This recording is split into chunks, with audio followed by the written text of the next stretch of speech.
What's something from the early days of the Internet which younger generations may not know about?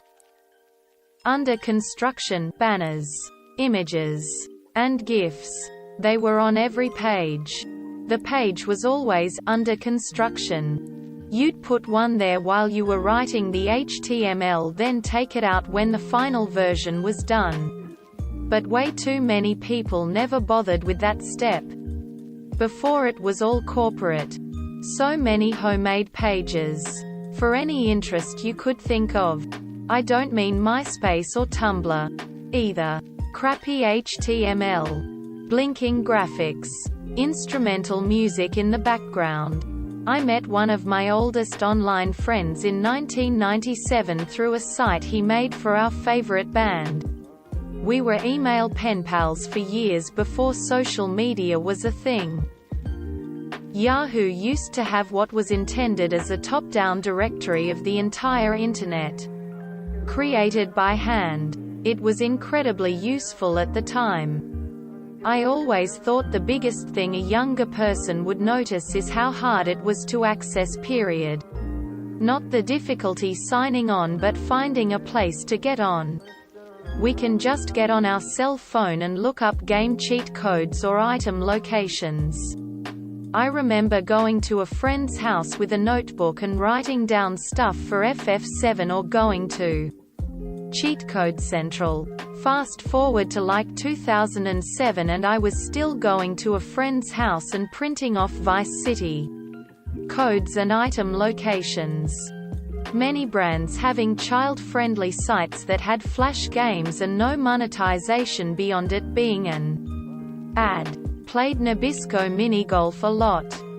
The excitement of upgrading from a 28 kelvins modem to a 56K modem and Gmail being by invitation only when it was first launched. You have to try to put yourself into a mindset of how you would go about finding things on the Internet in the days before popular search engines like Google or social media. Discovery of content ended up being due to word of mouth, ISPs and their services, or finding links from other sites you knew about. I remember a lot of fan pages, fan sites for different things would all have sections of affiliate links to other similar fan pages and sites in a mutual effort to help people discover other similar content. Waiting for an hour for an image to download, line by line. ICQ, AIM, and MSN, Hi, ASL. 35 per meter, MN. U. Flash and shockwave content, especially the games. Downloading a song from LimeWire and then going to listen to it and then you hear, I did not have sexual relations with that woman. I used to keep a magazine beside the computer so I could read something while waiting for a web page to load. That file's 1 meg. Guess I'll go to bed now and check it out in the morning. And say a prayer the connection didn't glitch out sometime in between. MIRC. Cult of the Dead Cow. Geocities.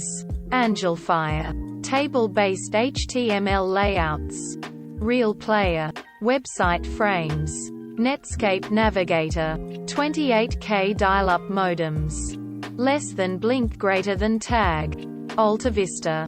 Lycos. WebRings. Webpage counters. Made for Netscape, Internet Explorer, badges. Metered Internet usage.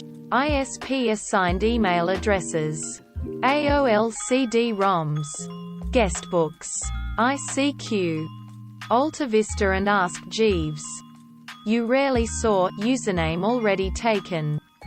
The pop-ups. Oh my god. The pop-ups.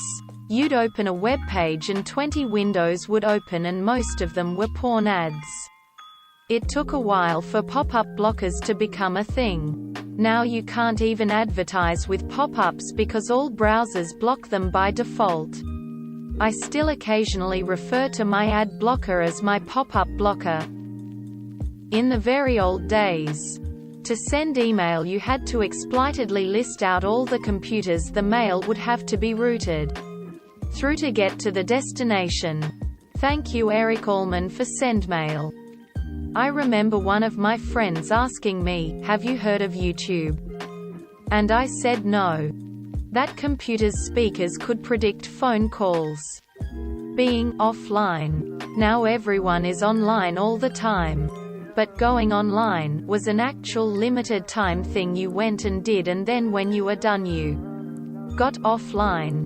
Now being online is a permanent state of being. I attempted to explain all your base belong to us to a young coworker, and she refused to believe it was a real thing.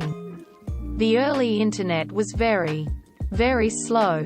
Even text-only websites would take time to load. You had to use the home phone line to be online, using a dial-up modem, which meant you could talk on the phone or be on the internet, but not both. If you were a fancy rich person, maybe you had a second phone line just for the internet.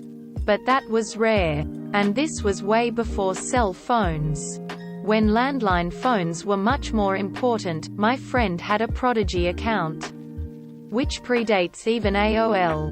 The first time I ever used the internet, probably around 1990. We were on a Prodigy forum and my friend posted something with "fuck" or "shit" or the like. About a week later his dad got a letter in the mail, as in a paper letter through the post office, from Prodigy, stating that the language he used in the chat was inappropriate and please refrain from using bad words. It was a different age. Dedicated internet forums for specific things instead of a subreddit. They were like mini communities, and if you spent enough time on them you went there for the community rather than the actual subject matter. I know forums sort of still exist, but they're nowhere near what they were. I wasted some great times on forums for niche games, and I didn't even game much. IRC, Internet Relay Chat. Big chat networks like DALNet in the late 90s, where you could find mental health and hobby channels, and big file sharing channels for wares, MP3, and PR0N. The web pages that were way too flashy. Falling snow. Custom cursors. Music randomly playing. Animated GIFs everywhere. ASLT hose were the days. Homestarrunner, come Baum's World, come flash game sites in general. Everything is an app now. Mini clip addicting games. 247 Arcade Town. News groups, before we had Reddit, Facebook, 4chan, etc. We had news groups. It used the email client and you had to join a group to actually view and post that, and IRC were your only options back then. You've got mail. Edit, also if you were from the UK. Like myself. Instead, I'm pretty sure it was a posh British woman saying, "You have email." And yes, we did have AOL over here. Even though it literally stands for America Online. You know what I miss? Old school site maps. Sites would have a page which listed every page associated with that site. They were actually pretty handy, especially if something wasn't obvious on the main pages. Gopher. HTTP is for the kids. Not gonna lie. If you kids saw what we could do to our MySpace pages back in the day, you'd flip your shit. Custom backgrounds. Musical playlists right there on our page.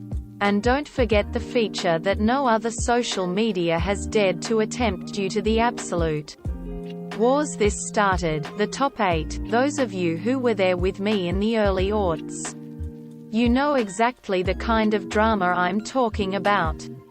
Counters showing number of visitors to the site. If you want to see what a website from early days of the internet looked like, go to the Heaven's Gate website. It's literally a glimpse back in time of olden days HTML. Sad what happened to these people, but this piece of history is still maintained to this day. No Google, but 10 other search engines. With assorted crap in the results. Bookmarks so much more important. Getting your parents' permission before going on AOL.com. Keyword, Nick. Forums. People on Reddit right now seem to think they're being persecuted if they get warned or banned from a subreddit. Back in the day, you had individual forums, and if you wanted to stay there, you did what the owner's rules said. Because nobody gave a shit if you thought you were unfairly banned, and it was difficult to find alternative forums. So you had to deal with it. Chat rooms. Nowadays, everyone just chats through messengers and social media. But back then, we had to join a website to connect with people online, and only could do so a few hours a day, as there weren't any flat rates yet. Edit. Holy moly. This blew up overnight. Thanks for all the upvotes, folks. Took me a while to comprehend all the ASL comments as a non-English speaker. Also, while I agree that Discord is the closest thing to chatrooms we have these days, it still feels kinda different to me. It's more like chatrooms and messengers had a child that made another generation with forums. Please don't haunt me on that image. Encarta. LimeWire. All your message boards belong to Usenet News, the original distributed discussion board system. Your local dial-up ISP, BBS, or university computer department runs a news server that exchanges messages with other news servers around the world. Nobody is in charge of all of Usenet. Instead, the sysops and admins who run individual news servers make informal agreements with each other of how they'll run the service. There are social rules for the creation of new forums, newsgroups, and multiple competing systems for moderating them. Moderation of newsgroups is not the job of server admins, who take a pretty hands-off role regarding content. If a server admin doesn't like a particular newsgroup, they can choose not to carry it on their server, but they don't get to shut it down for everyone else. Later on, binaries groups that carried large amounts of pirated porn and other media became the overwhelming portion of Usenet content, and a lot of sites stopped running their own news servers, instead handing it over to major providers. The original reason for segregating binaries, i.e. non-text messages, into their own groups was volume, not encoding. Not all servers could support 8-bit data, so messages were translated into blocks of 7-bit text characters using algorithms such as UUENCODE. Later, when servers were reliably capable of carrying 8-bit data, UUENCODE was largely abandoned in favor of non-standardized markup for downloadable files.